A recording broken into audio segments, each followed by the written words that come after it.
చేస్తున్న ప్రతి ఒక్కరికి కూడా చాలా చాలా థ్యాంక్స్ అండి. ఒక ఉపాధ్యాయురాలిగా నేను ఎప్పుడు కూడా నా వృత్తికి అన్యాయం చేయలేదు, చెయ్యను కూడా, ఇంతవరకు కూడా చేయలేదు. కానీ నాకున్న ఒక అవివేకం వల్ల ప్రమోషన్స్ చేయడం జరిగింది.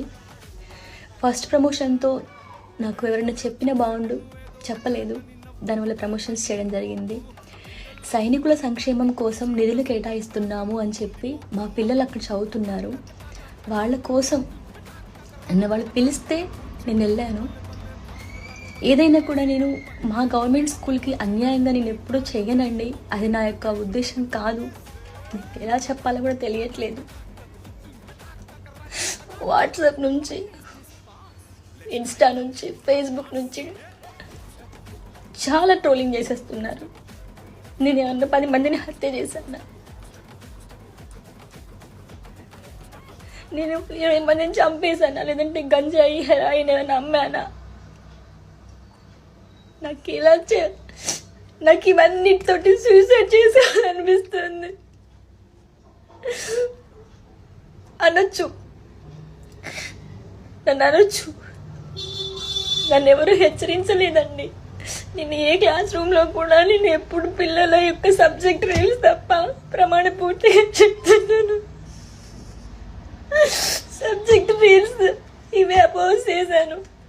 కానీ నా విధి నిర్వహణకి వ్యతిరేకంగా నేను ఎప్పుడు వీడియోస్ చేయలేదండి. నా గవర్నమెంట్ స్కూల్ పిల్లలు జాయిన్ కావాలని చెప్పి ఇంటింటికి తిరిగి నేను అడ్మిషన్స్ తీసుకొచ్చాను. మా స్కూల్లో, గవర్నమెంట్ స్కూల్లో 6th and 7th క్లాసెస్లో మీరు ప్రతి ఒక్క పిల్లవాడిని అడగండి, నేను ఎప్పుడన్నా పాటలు పాడానా? వాళ్ళకి పాటలు నేర్పిస్తాను, ఆటలు నేర్పిస్తాను. గవర్నమెంట్ స్కూల్స్కి బుక్స్ డొనేట్ చేశాను. నా ఫ్రీ టైంలో నేను వాళ్ళకి యూట్యూబ్ వీడియోస్ టీచ్ చేశాను. నేను ఇంకా ఎలా చెప్పాలండి? నోటికి ఏదొస్తే అది రాసేశారు.